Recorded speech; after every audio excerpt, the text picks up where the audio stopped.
Olá, queridos, que a graça e a paz de nosso Senhor e Salvador Jesus Cristo esteja sobre todos vocês.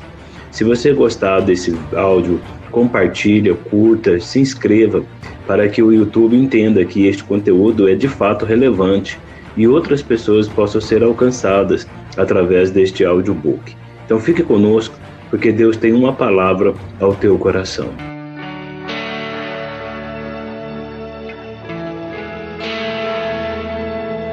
O tema da mensagem de hoje é A Verdade é Revelada. O texto nosso está em João capítulo 18, versículo de número 38, que diz assim as Sagradas Escrituras: O que é a verdade? Perguntou Pilatos. Pilatos era o governador de Israel, daquela província, e ele estava agora diante de Jesus como juiz e Jesus como um réu, estava sendo ali interrogado por ele e sendo questionado por Pilatos, sobre as acusações que estavam sendo feitas a respeito de Jesus. E Jesus vai dialogar com ele. É um diálogo que, na verdade, a gente vai perceber que ele está revelando para Pilatos a verdade que todos, inclusive o próprio Pilatos, eles procuravam por essa verdade. Havia uma necessidade muito grande das pessoas em conhecer a verdade, porque até então, naquela época, haviam várias vertentes, Várias vertentes eram ditas e ninguém tinha uma verdade absoluta, Eram verdades questionadas. Verdades que poderiam ser questionadas, porque até então elas não eram absolutas, como por exemplo, a gente vai lembrar aqui das filosofias, As filosofias gregas, elas não tinham tanta verdade, tanto fundamento nas suas filosofias. Elas tinham suas controvérsias, Tinham suas controvérsias. E as pessoas, então, elas estavam procurando algo que fosse mais consistente do que isso, algo que fosse mais fundamental do que isso, e elas estavam procurando por isso. E naquela época, predominava o helenismo, que era o mundo grego, implantando as suas filosofias mundiais, queriam que todos falassem a sua linguagem, todos falassem o grego, todos acreditassem, que eles tinham a verdade por meio de suas filosofias. Claro, quero deixar aqui bem explícito que a filosofia, ela não é ruim em si, A gente pode tirar muito proveito da filosofia. A gente podemos aprender muito, com filosofias, mas há algumas que são contrárias à verdade de Deus. Então é o que eu sempre digo, Nós temos que alimentar, que buscar de tudo, mas baseado naquilo que Paulo nos disse, nos ensinou. Ouvir de tudo e retém o que é de bom. Então, se nós olharmos para a filosofia, nós vamos reter muitas coisas boas. Por exemplo, o filósofo Sêneca era um grande amigo do apóstolo Paulo, Eles conseguiam caminhar junto ali com a teologia e uma parte da filosofia. Então, eu não estou aqui criticando a filosofia em si, Mas há filosofias que são questionadas, Há filosofias que elas vão entrar em choque com a teologia, Com a verdade do Senhor Jesus. Então, por isso ela não era confiável 100%, Já em contrapartida, a teologia, ou seja, a mensagem de Cristo, ela é inquestionável, é uma verdade absoluta. Isso que eu quero que vocês pensem nisso, era uma verdade absoluta. Uma verdade que quando alguém encontrava com ela, ele era no mínimo perturbado no bom sentido da palavra. No mínimo essa verdade perturbava ele, porque nós estamos diante de um personagem aqui, de um governador, de uma autoridade que está julgando Jesus e ele fica perturbado, Pilatos fica perturbado porque as palavras que o Senhor liberara sobre ele deixou esse homem perturbado. O sonho que a mulher de Pilatos teve com Jesus deixou ela perturbada, ao ponto dela gritar para ele: olha, não envolva com o sangue desse homem, pois eu tive um sonho com ele essa noite e muito me perturbou. Então, a verdade de Jesus é algo que realmente é absoluta, inquestionável, que causa no ser humano uma inquietação, porque ela é incontestável, E então tinha as filosofias da época, mas eram paradoxal algumas delas ao conhecimento de Deus, a revelação de Deus, né? A verdade de Cristo. A gente percebe, a gente vai entender que Jesus estava trazendo ali para aquele povo da época um suprimento de necessidade. E qual era essa necessidade? De conhecer a verdade, de conhecer a verdade absoluta. Então nós vamos olhar, né, para a filosofia, ela vai ter alguns questionamentos nela. Quando nós olhamos naquele contexto, né, no poder do romano que estava dominando aquela época, né? Só que Roma, ela não vai destruir a filosofia grega, ela vai agregar a filosofia grega, né, ao próprio sistema romano. A maioria dos imperadores, né, eles eram da linha estoica, né, onde tinha ali uma disciplina muito grande, onde eles tinham um domínio, um controle muito grande das suas emoções. Há alguns, né, que dizem que Paulo ele tinha uma certa inclinação para o estoicismo, onde ele fala em Filipenses 4:13, né, o 12 e o 13, que ele aprendeu a estar bem em toda e qualquer circunstância, estar bem, né, quando tudo está bem, e estar bem quando tudo vai mal. E alguns dizem que ele poderia ter ali um pouco dessa filosofia estoica, né? Aprendeu com o estoicismo, né? Que é um fundador é o Zenão de Cítio, né? E eles tinham esse controle, eles tinham esse domínio, né, de saber adaptar a qualquer situação. Não é à toa que o exército romano foi um dos maiores exércitos que esse mundo já conheceu, porque eles sabiam comportar em situações boas e em situações difíceis, né? É como um time de futebol, para você me entender. Hoje um time de futebol, o forte de um time é saber comportar diante da derrota, né? Saber comportar diante da perda.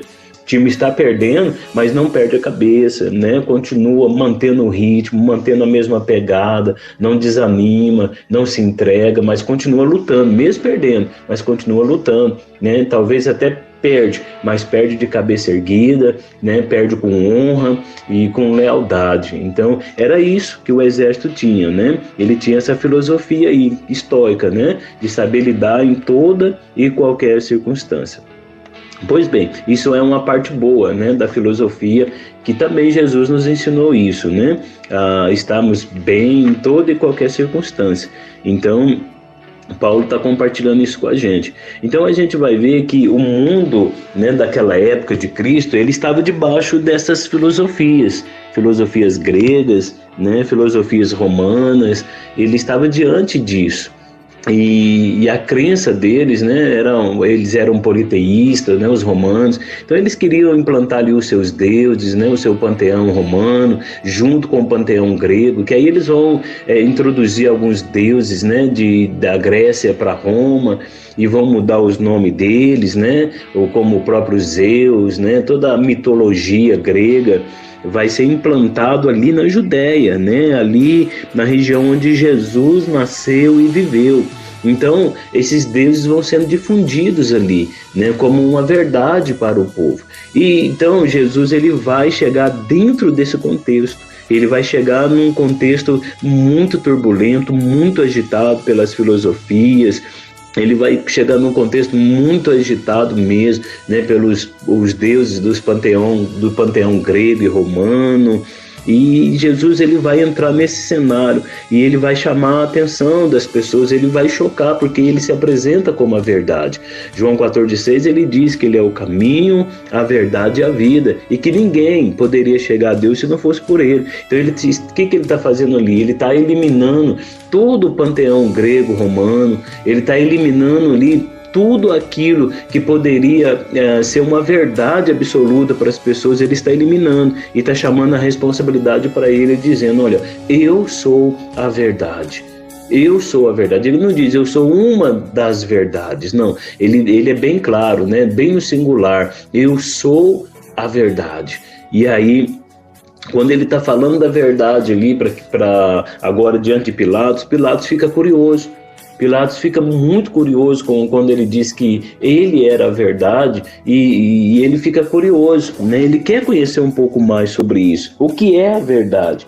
Na verdade, Pilatos era alguém que estava perdido, em busca de uma verdade. E Jesus se manifesta a ele como a verdade. Sabe, queridos, isso me deixa entender, isso me faz entender que somente Jesus é a verdade, somente Jesus. Naquela mesma época, surgiu alguns nomes falando que era Cristo, dizendo que era o Salvador, embora todo mundo esperava por Jesus, porque fora proferido, né, por ele, a respeito dele, lá em Gênesis 3,15, quando Deus disse para a serpente que da mulher ia nascer, né, alguém que ele ia ferir o calcanhar, mas que este esmagaria sua cabeça, né?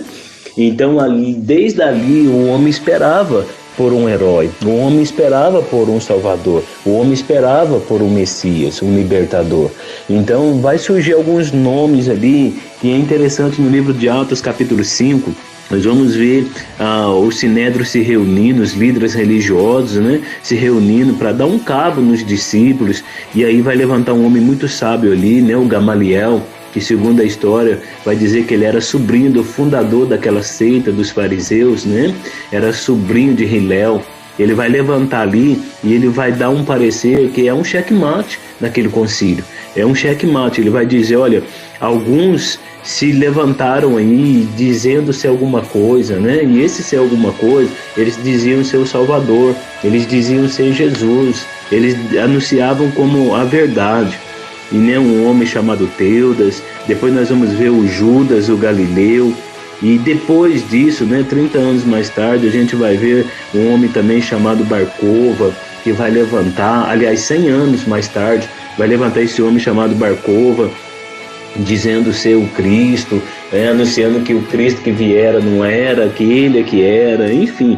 Nós vamos ver o Simão mágico, né? Lá no Atos capítulo 8 fala da conversão desse homem, né? Da libertação desse homem, que também dizia, né, ser alguém, dizia ser o Salvador.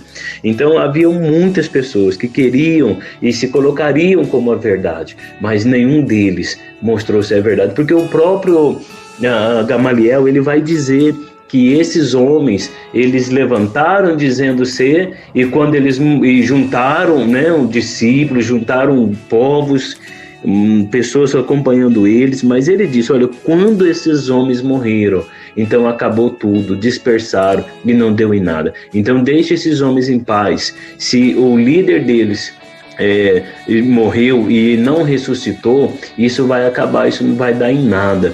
E aí eles pararam de perseguir, né, os irmãos, deram uma trégua, porque o parecer de Gamaliel foi bem convincente, né, ao contexto daquela época. E de fato, né, não parou, a obra está aí até hoje, porque Jesus não era como um desses que se diziam ser a verdade. Jesus é a verdade. Ele era, ele é e ele será sempre a verdade para a raça humana. Isso chama muito a nossa atenção, porque Jesus, nos dias de hoje, queridos, ele ainda continua sendo a verdade. Nos dias de hoje, quantas pessoas estão em busca da verdade? Quantas pessoas estão buscando a razão de viver? Quantas pessoas estão buscando o sentido da vida, procurando uma verdade absoluta para que lhe dê sentido e razão de viver, e elas não encontram, e elas não conseguem encontrar porque elas buscam nas pessoas, elas buscam na sua profissão, elas buscam nos bens materiais, e elas buscam em coisas que são questionáveis, coisas que são perecíveis. Eu quero dizer para você, nesse momento que ouve esse audiobook, somente Jesus é a verdade absoluta para a tua vida. Somente Jesus é a razão e o sentido para a sua vida. E Ele é completo na nossa vida. Quando nós encontramos por Ele, nós não precisamos de mais nada. Quando nós encontramos por Ele, nós somos supridos, somos saciados, somos preenchidos em todas as áreas da nossa vida, porque de fato, Jesus, ele é a única verdade absoluta, a única verdade que supre todas as nossas necessidades, a única verdade que nos dá sentido de vida, que nos dá razão de viver, é a única verdade. Nós vemos hoje uma sociedade procurando uma verdade, um sentido de vida, uma razão de viver. E elas pensam que são nas coisas materiais que elas vão se realizar, que são nas coisas materiais que elas vão conseguir ser felizes e achar o sentido da vida. E acham que isso é a verdade. Isso não é verdade. A verdade é Jesus. A verdade é que eu e você precisamos ter Jesus na nossa vida. E assim como Pilatos fez a pergunta, porém a Bíblia diz que ele saiu. O versículo que nós estamos lendo aí, o versículo número 38, diz: o que é a verdade? Perguntou Pilatos. Ele disse isso e saiu novamente para onde estavam os judeus. Então Pilatos faz a pergunta: o que é a verdade? Mas porém Pilatos não fica para ouvir a resposta. Ah, querido, se ele tivesse ficado para ouvir a resposta, a vida dele nunca mais seria a mesma. O problema é que muitas das vezes nós não queremos a verdade. A nossa sociedade não quer a verdade. Nós não gostamos, a nossa sociedade ela não gosta de ouvir a verdade. Dizem o ditado por aí que a verdade dói, mas também a verdade liberta. A verdade transforma a nossa vida. A verdade nos muda, a verdade transforma a nossa maneira de viver. Jesus ele não veio para julgar ninguém. Quando ele se posiciona como a verdade, essa não é uma verdade julgatória. Não, é uma verdade que liberta. É uma verdade para nos libertar. É uma verdade para mudar a nossa vida. É uma verdade para transformar a nossa maneira de viver. É uma verdade que vai nos nortear e que vai nos fazer realmente pessoas felizes. Então escute o que eu estou te dizendo. A mentira, ela serve para massagear o nosso ego. Ela serve para alegrar o nosso coração, mas ela é falsa. Dali a pouco, tudo aquilo desmorona. Ouvir e viver da mentira é como construir na areia. Mas eu quero, como um pastor que ama a sua vida, eu quero que você busque a verdade. Caminhe na verdade. Viva na verdade. Ande na verdade. Porque uma coisa é certa, nada pode contra a verdade. Nada podemos contra a verdade. Essa é a grande palavra de Deus para a minha vida e para a sua vida. Que o Senhor te abençoe. Que o Senhor te ajude, que o Senhor nos dê força e capacidade para andarmos na verdade, para falarmos a verdade uns aos outros, para andarmos com sinceridade diante de Deus e buscarmos sempre por Ele essa revelação, a revelação da verdade, e a verdade é Jesus. A palavra do Senhor é Jesus, é a verdade que liberta, é a verdade que transforma. É a verdade que muda a nossa vida. Não façamos como Pilatos, que estava diante da verdade, mas não quis conhecer a verdade. Que eu e você possamos ter fome e sede dessa verdade que é Jesus e buscarmos por Ele todos os dias. Eu quero orar por você. Eu quero clamar a Deus pela tua vida nesse momento, que ficou comigo até agora ouvindo este áudio. Que o Senhor possa te revelar a verdade das Sagradas Escrituras, porque a palavra de Deus, ela é a verdade. Pai, no nome de Jesus, eu oro agora por esses ouvintes, ó Deus, que estão, meu Pai, sedentos pela verdade, que estão em busca da verdade. Revela a eles, Senhor, a tua verdade. A verdade, meu Pai, é que o Senhor é um Deus amoroso, misericordioso, um Deus criador dos céus e da terra, do mar e de todas as criaturas que neles existem. A verdade, ó Deus, é que o Senhor é o Deus supremo, um Deus soberano, um Deus excelso, um Deus que tem todo o poder e autoridade nos céus e na terra, e que mesmo assim se fez homem, se fez carne e habitou entre nós, com o propósito de trazer luz ao nosso conhecimento, trazer revelação do que de fato é a verdade. E o Senhor é a verdade, que foi revelada em Jesus Cristo lá na cruz do Calvário. Obrigado, Senhor, que nós possamos caminhar nessa verdade, que nós possamos viver nesta verdade e amar o Senhor de todo o nosso coração. Ó Deus, no nome de Jesus eu oro, agradecido ao Senhor por esse privilégio de ter esses ouvintes comigo. Abençoe a vida deles, abençoe a casa deles, ajude eles, ó Pai, e que eles vivam sempre na verdade, para que eles escolham, ó Deus, o melhor do Senhor a cada dia. No nome do Senhor Jesus eu oro e te agradeço. Amém e amém. Que Deus abençoe vocês, fique na paz e na graça de nosso Senhor e Salvador Jesus Cristo.